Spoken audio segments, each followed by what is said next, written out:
ہمارے بھائی باہر بیٹھے ہوئے ہیں، آپ جلد سے اندر تشریف لائیں، اس لئے کہ خطیب اہل سنت اور مقرر خصوصی حضرت علامہ مولانا مفتی محمد گلفام رضا صاحب رامپوری تشریف لا چکے ہیں، ان کی آمد ہو چکی ہے۔ میں گزارش کروں گا کہ آپ حضرات جلد سے سننے سنانے کا ماحول بنائیں اور تاکہ جلد سے آپ کے سامنے حضرت کو پیش کیا جائے، اور مدرسہ احمد رضا دارالعلوم کے لیے آپ حضرات زیادہ سے زیادہ تعاون کریں۔ مختصر سے وقت میں انشاءاللہ میں بتانے کی کوشش کروں گا کہ علم کی برکتیں کیا ہوتی ہیں اور ایک حافظ علم کی شان کیا ہوتی ہے۔ شاعر نے کہا ہے کہ جس انسان کے سینے میں علم ہی نہیں تو عمل کیا ہوگا، جس انسان کے سینے میں علم ہی نہیں تو عمل کیا ہوگا، اور جس بیاباں میں شجر ہی نہیں تو پھل کیا ہوگا۔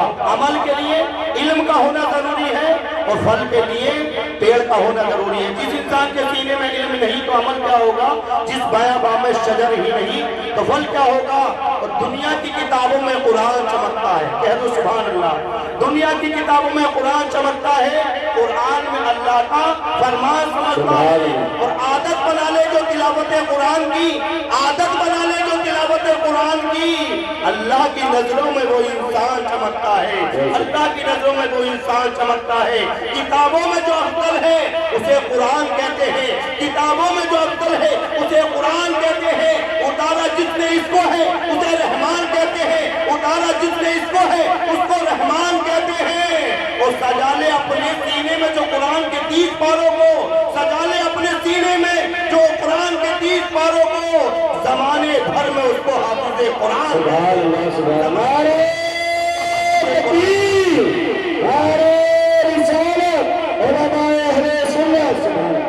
اور اپنے سر کی آنکھوں سے انشاءاللہ تھوڑی دیر کے بعد وہ سہانا وہ پیارا منظر دیکھیں گے جب اس مدرسے سے فارغ ہونے والے 4 حفاظ کے سر پر آپ دستار بنتا دیکھیں گے، تو اسی کو منظر کو اپنے نظر میں رکھتے ہوئے میں شعر پیش کر رہا ہوں، ملاحظہ فرمائیں۔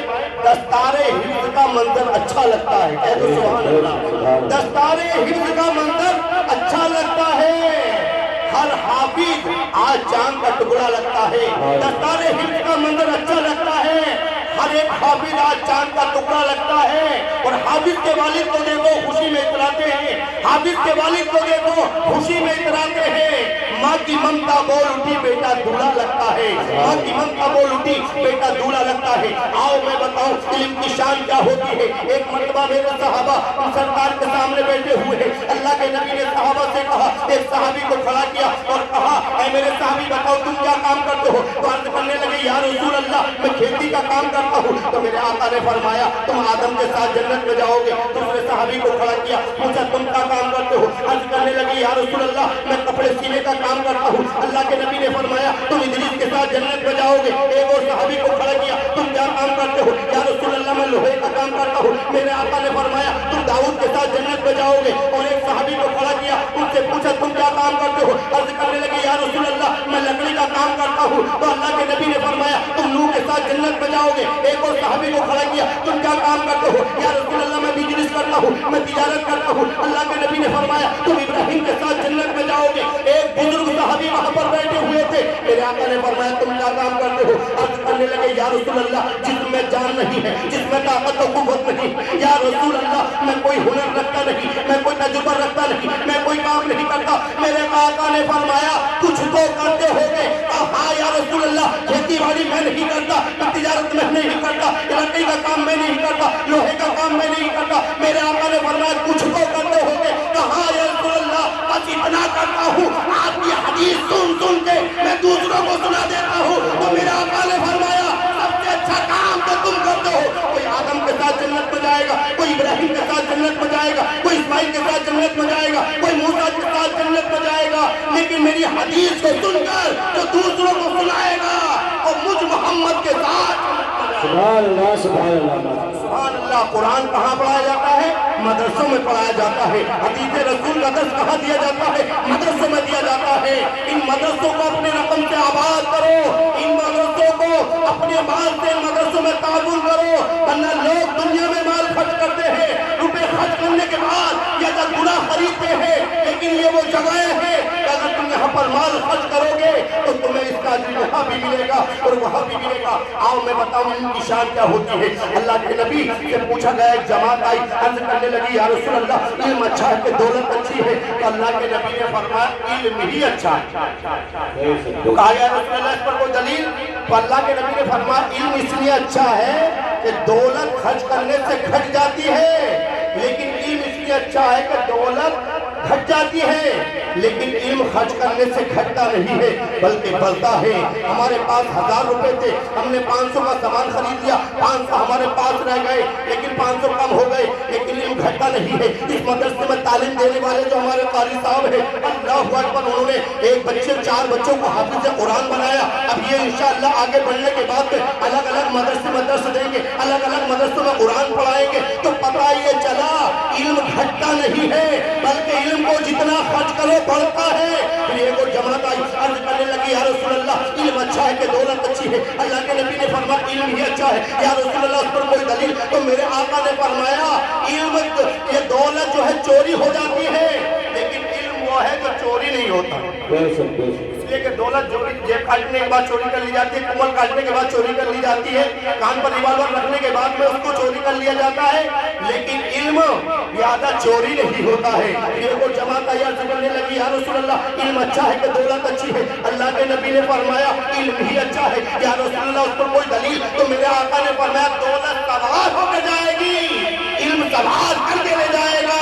آؤ میں بتاؤں جن مدرسوں سے تم اپنی نظروں کو چراتے ہو، جن مدرسوں کو تم بیداریگاہ نہیں کرتے ہو، جن مدرسوں کا خیال نہیں کرتے ہو، اپنے بچوں کو انگلش میڈیم میں پڑھاتے ہو، اپنے بچوں کو تم اسکول میں پڑھاتے ہو، اپنے بچوں کو ہندی بھی پڑھاؤ، انگلش بھی پڑھاؤ، سنسکرت بھی پڑھاؤ، لیکن سب سے پہلے اللہ کا قرآن سکھاؤ، اس لیے کہ اسکول میں جانے والا بچہ تمہارا سبق رکشے میں سوار ہو کے جاتا ہے، بائک پر سوار ہو کے جاتا ہے، رکشہ میں پنچر ہو سکتا ہے، لیکن ان مدرسوں کی شان سنو، ان کی فضیلت سنو۔ جب کوئی بچہ قاعدہ بغدادی، قاعدہ نورانی قاعدہ اپنے سینے سے، مدنی قاعدہ اپنے سینے سے لگا کر جب اس کے قدم مدرسے کی طرف بڑھتے ہیں وہ کار میں سوار ہو کر نہیں آتا ہے بلکہ اللہ کے فرشتے اس کے لیے پرو کر سبحان اللہ، نعرہ تکبیر، نعرہ رسالت، حسبت قرآن، سبحان اللہ، سبحان اللہ۔ کہا یا رسول اللہ علم اچھا کہ دولت اچھا؟ کہا کہ علم ہی اچھا ہے، دولت سوار ہو کے جائے گی لیکن علم سوار کر کے لے جائے گا۔ ایک جماعت عرض کرنے لگی یا رسول اللہ علم اچھا کہ دولت اچھی ہے؟ اللہ کے نبی نے فرمایا علم ہی اچھا ہے۔ یا رسول اللہ اس پر کوئی دلیل؟ اللہ کے نبی نے فرمایا دولت کا بٹوارا ہو جائے گا لیکن علم ایسا ہے علم کا بٹوارا نہیں ہوگا۔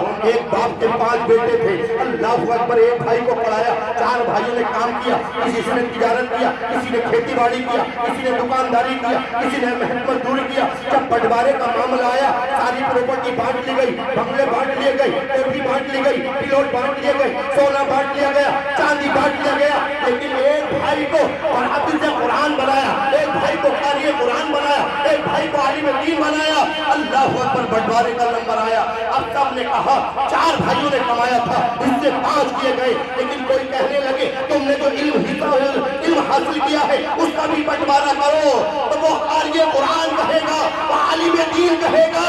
علم کا بٹوارا نہیں ہوتا ہے، علم سے فیضان حاصل کیا جاتا ہے۔ اگر علم حاصل کیا ہے تو اللہ اکبر، اس کا بٹوارا نہیں ہوتا ہے، اس کے حصے نہیں ہوتے ہیں بلکہ اس کا فیضان ملتا ہے۔